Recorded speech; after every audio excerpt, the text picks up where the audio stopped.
আসসালামু আলাইকুম এভরিওয়ান, কেমন আছেন সবাই? আই হোপ সবাই বরাবরের মতো ভালো আছেন। আলহামদুলিল্লাহ আমিও ভালো আছি। আমার গত ভিডিওতে আপনারা দেখিয়েছিলেন আব্বা আম্মাকে নিয়ে মদিনা যাচ্ছি এবং যাওয়ার পথে বাহিরে বসে সেহরি খাচ্ছিলাম। এখন হচ্ছে আমরা মদিনার প্রায় কাছাকাছি চলে এসেছি আর আমরা হচ্ছে মদিনা থেকে প্রায় কিছুটা দূরে মোটামুটি একটা হোটেল নিয়েছি। এখান থেকে 10 মিনিটের মতো লাগে মসজিদ আল নববীতে যেতে। মদিনাতে আমরা 2 দিন ছিলাম আর রিজনেবল প্রাইসের মধ্যে হোটেলটা মোটামুটি ভালোই ছিল। মদিনা যাওয়ার পর আমরা যে হোটেলটাতে উঠেছিলাম এটার রুম গুলা কিছুটা ফ্ল্যাটের মতো। প্রথমে তো দেখতে পেলেন একটা ড্রয়িং রুম আছে, তারপরে আছে 2টা মাস্টার বেডরুম, আছে ছোট্ট একটা কিচেন আর আছে 2টা টয়লেট। এই রুমটাতে হচ্ছে আমার আব্বা আম্মা প্লাস আমার ভাই থাকবে আর আরেকটা রুম ওইটাতে হচ্ছে আমি আর আমার হাজবেন্ড আবার বাচ্চা কাচ্চা নিয়ে থাকবো। রমজান মাস সুবাদে ঝামেলা কমই ছিল, বাচ্চাদেরকে কিছু খাইয়ে আমরা হচ্ছে ঘুমিয়ে পড়েছিলাম, কেননা মদিনা আসতে আসতে আমাদের সকাল হয়ে গিয়েছিল। আমার বাবা আবার আমাকে বলছিল জোহরের টাইমে আমাকে মসজিদ আল নববীতে নিয়ে যাবে না, যেহেতু আজকে শেষ জুম্মা রমজান মাসের, তাছাড়া আবার সবে কদরের রাত, অনেক ভিড় হবে, বাচ্চাদেরকে নিয়ে ঝামেলায় পড়ে যাবে।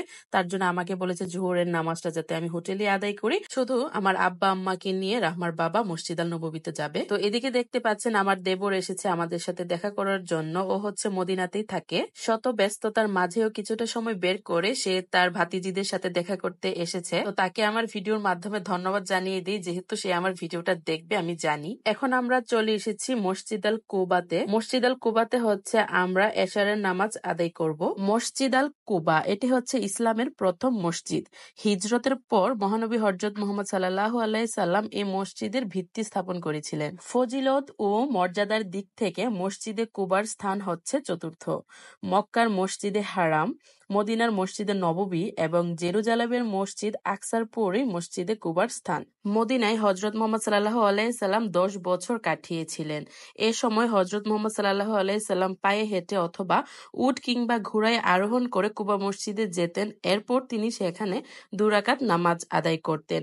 অন্য হাদিসে আছে প্রতি শনিবারে রাসূলুল্লাহ সাল্লাল্লাহু আলাইহি সাল্লাম কুবায় আগমন করতেন। আর এক হাদিসে বর্ণিত আছে মসজিদে কুবায় নামাজ আদায় করলে সোয়াব একটি উমরার সমপরিমাণ। সুবহানাল্লাহ। আল্লাহ পাক রাব্বুল আলামিন আমাদের প্রত্যেক মুসলিম ভাই বোনকে এখানে আসার তৌফিক দান করুক। আল্লাহ পাক রাব্বুল আলামিনের কাছে লাখো কোটি শুকরিয়া, আমি আমার আব্বা আম্মাকে নিয়ে লাইলাতুল কদরের রাত্রে এশার এবং তারাবি নামাজ পড়তে পেরেছি এই মসজিদে, আলহামদুলিল্লাহ। আব্বা আম্মাকে নিয়ে মসজিদ আল কুবা দেখা শেষ, এখন আমরা আমির হামজা মসজিদে চলে যাব।